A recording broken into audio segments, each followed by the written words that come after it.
welcome to the news update on AFRICUNIA television, reaching you from our studio in the nation's commercial capital, Lagos, Nigeria. I am Deborah, Ezeh. We begin from our sister company, the AFRICUNIA Bank. AFRICUNIA Bank has signed a mutually beneficial partnership agreement with UKWUANI Development Initiative Association, a non-governmental pan-UKWUANI Ndosimili group, to work together on AFRICUNIA Bank and Sparkle Bank agri-grants projects, which support local farmers in Nigeria through training, seminars, education, and macro empowerment. The agreement signing, which took place on August 9, 2022 at Nigeria's headquarters of AFRICUNIA Bank in Yaba, Lagos, made it the fourth one that AFRICUNIA Bank has gone into with a non-governmental organization to galvanize a seamless disbursement of the agricultural grants to farmers in every nook and cranny of Nigeria.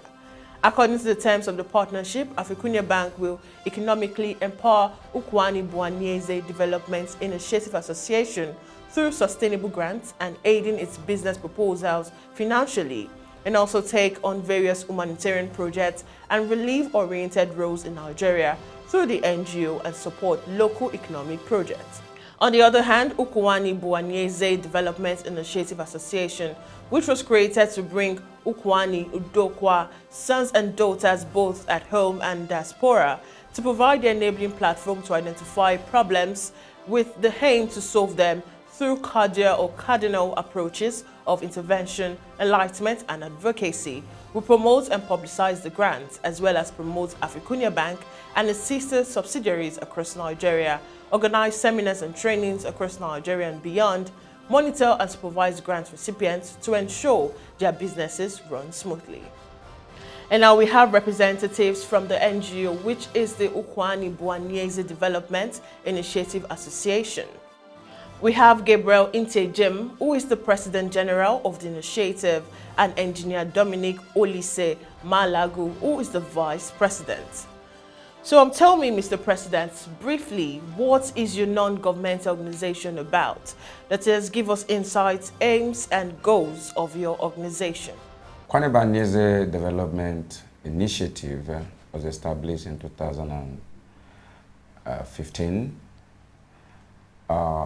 because at a point in time we discovered that our people are lacking in so many areas, in our culture and our tradition, and also holding our representatives, those political office holders, responsible in whatever activities they are elected for in governance. So ANIEZE came as an intervention group to intervene and stand in for our people, and also to help our people in different areas, socio-cultural activities, farming. As so many times there are people that are in business that need one help or the other.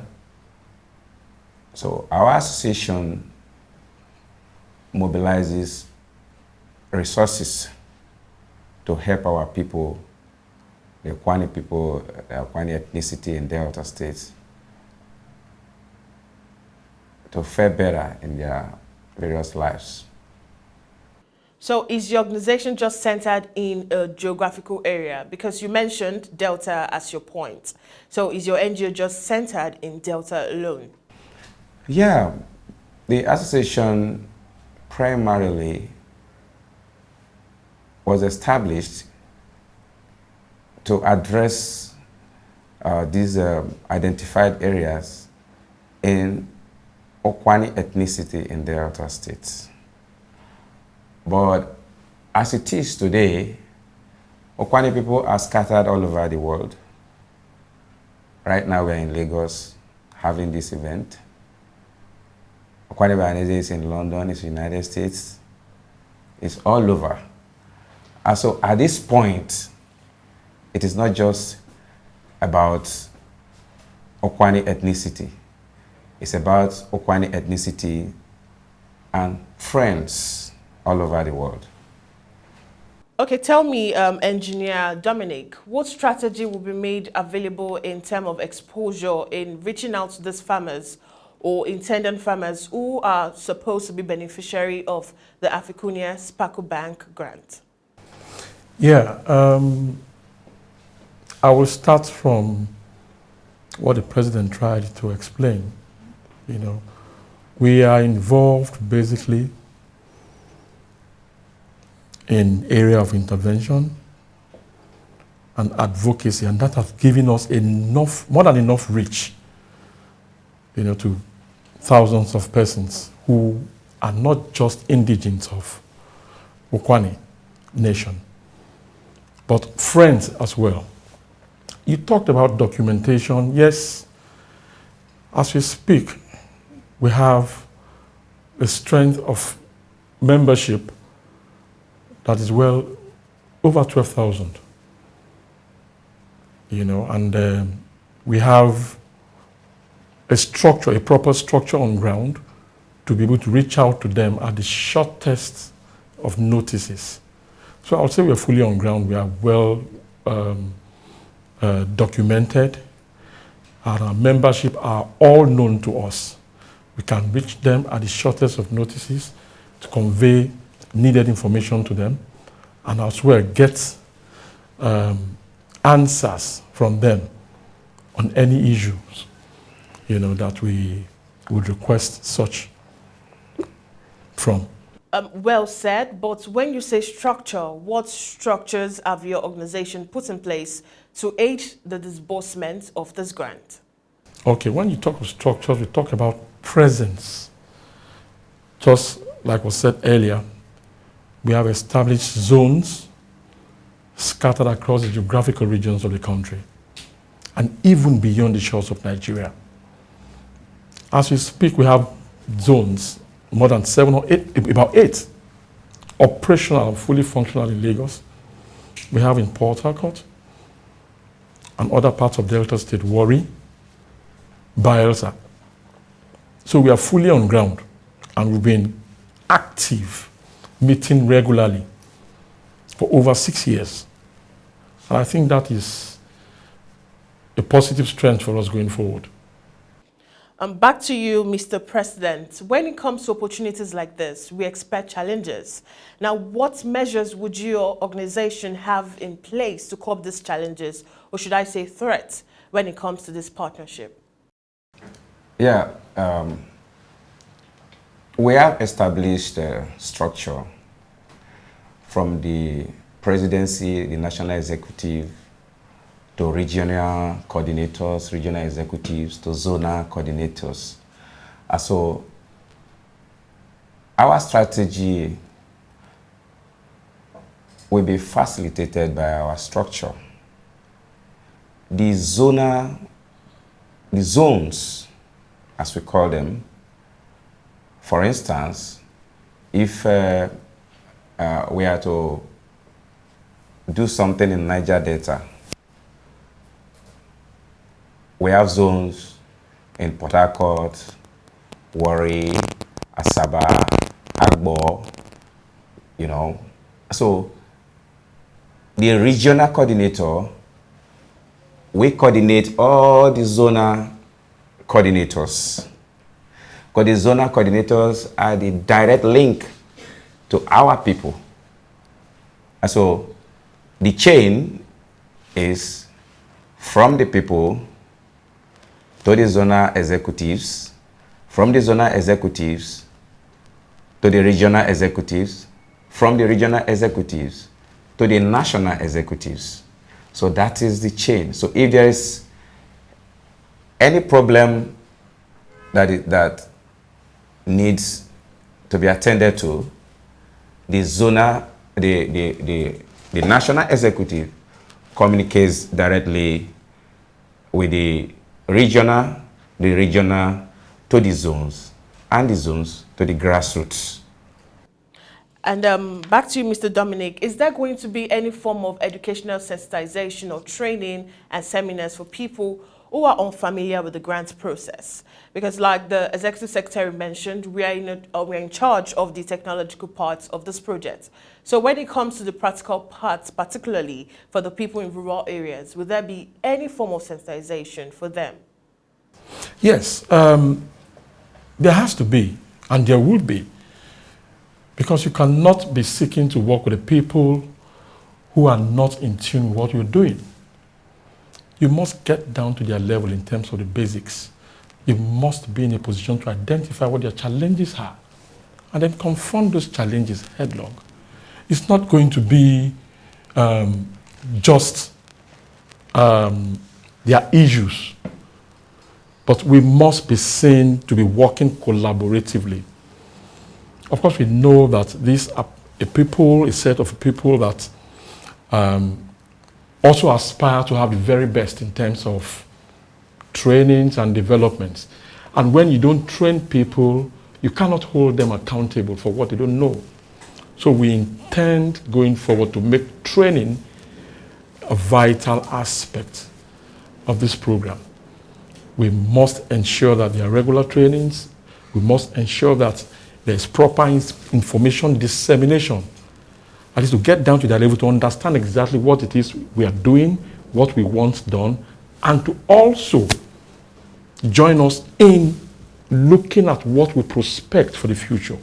Now, thank you so much for coming on the news today. That was Mr. Gabriel Intejem, the President General of ANIEZE Development Initiative, and Engineer Dominic Olise Malagu, the Vice President of the organization. We now go on a short break, and when we come back, it's updates making the rounds on the foreign scene. Stay with me.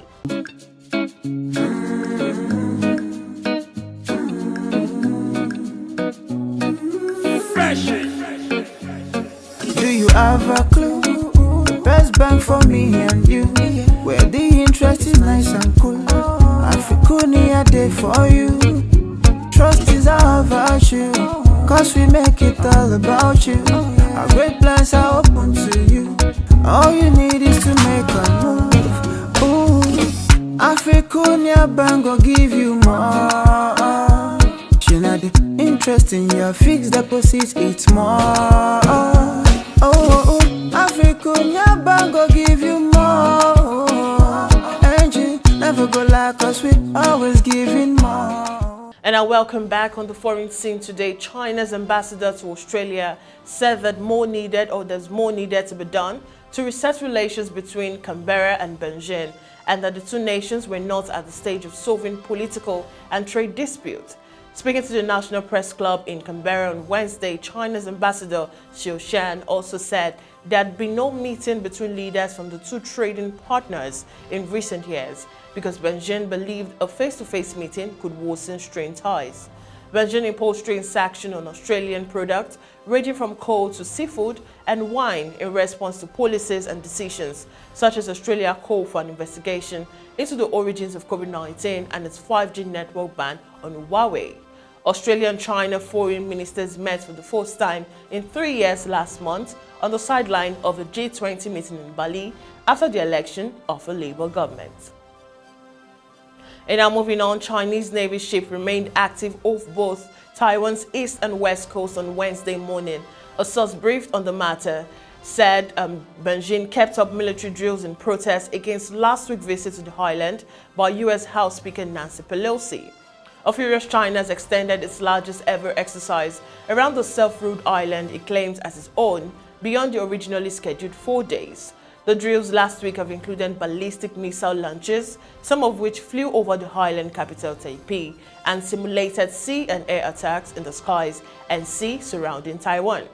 Videos released by Chinese state broadcast CCTV on Wednesday showed Chinese fighter jets scrambling and refueling while airborne, as well as Navy ships on what is said were drills around Taiwan.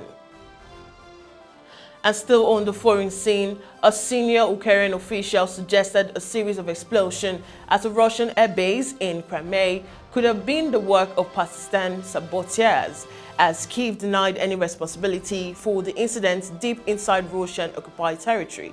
The advisor to President Volodymyr Zelensky also suggested Russian incompetency as a possible cause of Tuesday's blast. They killed 1 civilian and injured 8, according to the health department in Russia-annexed Crimea. Huge plumes of smoke could be seen in videos posted on social media, a holiday destination for many Russians.